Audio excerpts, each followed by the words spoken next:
Friend, यह आपका BPSC previous paper, जितने भी आपका प्रीवियस पेपर के एग्ज़ाम हुए हैं उन सभी का यह प्रीवियस पेपर है। प्लस में आपको ट्राई 1, ट्राई 2, ट्राई 3 और ट्राई आपका 4 होने वाला एग्ज़ामों में से बहुत ही इंपॉर्टेंट हो जाएगा, क्योंकि जितने भी क्वेश्चन आपका पूछा गया है वह आपका फ़िलहाल जितने भी आपके प्रैक्टिस में मिलते होंगे पेपर, वह यूपीएससी बीपीएससी ये सब का क्वेश्चन रहता होगा। और प्लस में आपका जो एग्ज़ाम में क्वेश्चन आया था वह इन्हीं में से आया था। तो सबसे पहले क्वेश्चन देख लेते हैं, उसके बाद बात करेंगे कि कहाँ कहाँ से क्वेश्चन आया था।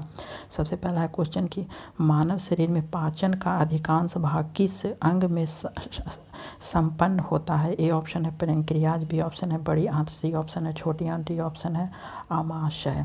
तो इसका सी ऑप्शन सही होता है, छोटी आंत का होता है। ठीक है, सी ऑप्शन सही होता है। अगला है कि कड़वाहट के लिए मानव शरीर जो मानव जीव का संवेदनशील क्षेत्र होता है वह कौन सा है। यह है नोक टिप, बी ऑप्शन है मध्य भाग, सी ऑप्शन है पीछे का भाग, डी ऑप्शन है किनारा, डी ऑप्शन है उपयुक्त में से कोई नहीं या उपयुक्त में से एक से अधिक। तो हमारा सी ऑप्शन सही होता है, पीछे का भाग। यह आपका प्रीवियस पेपर में पूछा हुआ क्वेश्चन है, तो आप एक बार जरूर देखिएगा। अगला है कि मनुष्य की मुख गुहा में निम्नलिखित में से किसका पाचन आरंभ होता है। तो ये भी आपका क्वेश्चन प्रीवियस पेपर में पूछा है, बीपीएससी टीचर बीपीएससी ट्राई आपका में पूछा गया है क्वेश्चन। तो ये ऑप्शन था कि प्रोटीन था, बी ऑप्शन है कि वसा, C option carbohydrate, D option है उपयुक्त में से कोई नहीं। ठीक है, तो सी ऑप्शन सही होता है कार्बोहाइड्रेट। ठीक है, अगला है कि लार निम्नलिखित में से किसके पाचन में सहयोग करती है। ए ऑप्शन है स्टार्च, बी ऑप्शन है प्रोटीन, सी ऑप्शन है रेशे और डी ऑप्शन है वसा।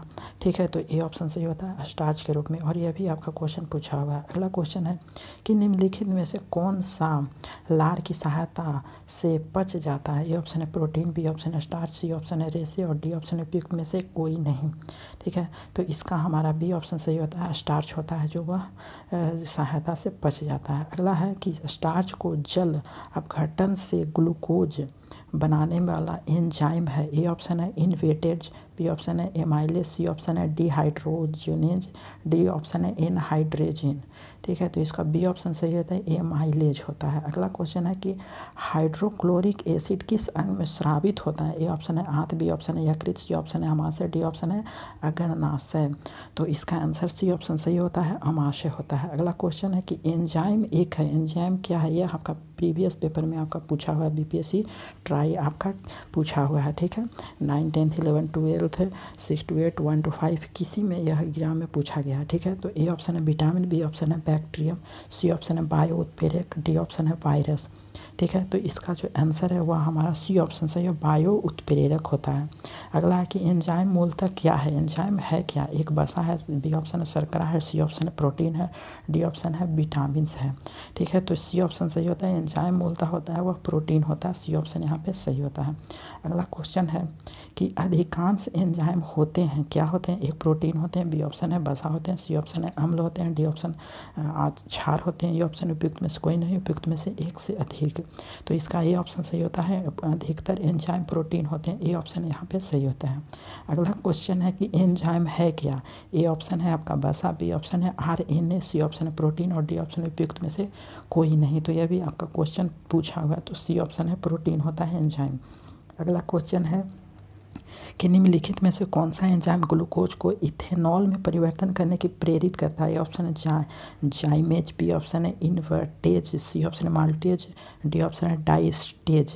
ठीक है, तो इसका जो आंसर है वह हमारा ए ऑप्शन सही होता है। ठीक है, जाइमेज। अगला है कि एंजाइम लाइपेज का स्रोत है, एंजाइम लाइपेज का स्रोत है, कौन सा यह स्रोत है।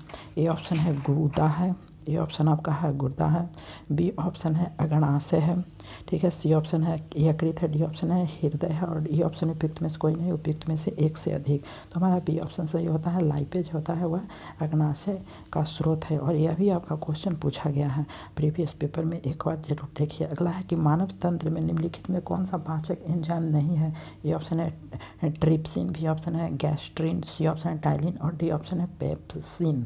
ठीक है, तो यह आपका बी ऑप्शन सही है, गैस्ट्रिन का होता है जो एंजाइम पाचक नहीं होता है। अगला है कि मानव शरीर में प्रोटीन का पाचन निम्नलिखित में से किस अंग में प्रारंभ होता है। ए ऑप्शन है यकृत, बी ऑप्शन है मुंह, सी ऑप्शन है छोटी आंत और डी ऑप्शन है अमाशय।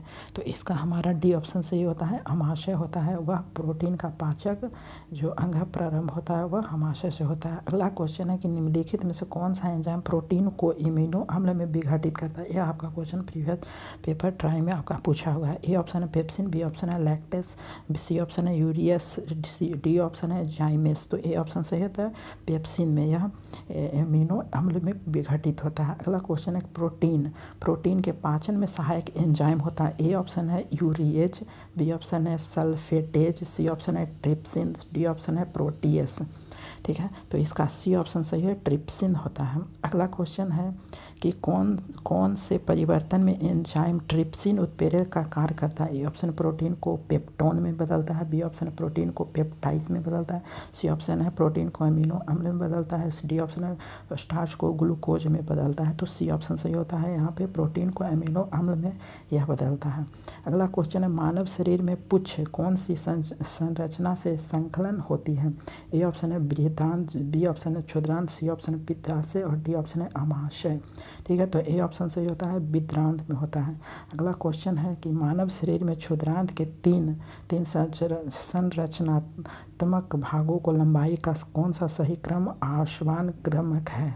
ठीक है, यह दिया गया क्रम में कि माध्य और उसके बाद है गृहिणी, शेषांत्र, बी ऑप्शन है शेषांत्र गृहिणी और मध्यांत, सी ऑप्शन है मध्यांत शेषांत्र गृहिणी, डी ऑप्शन है शेषांत मध्यांत और गृहिणी। ठीक है, तो इसका डी ऑप्शन सही होता है, शेषांत होता है, मध्यांत होता है और गृहिणी होता है। ठीक है, तो आप इस वीडियो को ज़्यादा से ज़्यादा शेयर कीजिए और आप सबसे पहला है वह है आपका एनसीईआरटी बुक आपको क्लियर होना चाहिए, टोटल आपका एनसीईआरटी बुक, क्योंकि जो ट्राई 3 में आपका पूछा गया था वह एनसीईआरटी बुक से और एससीईआरटी बुक से पूछा गया था।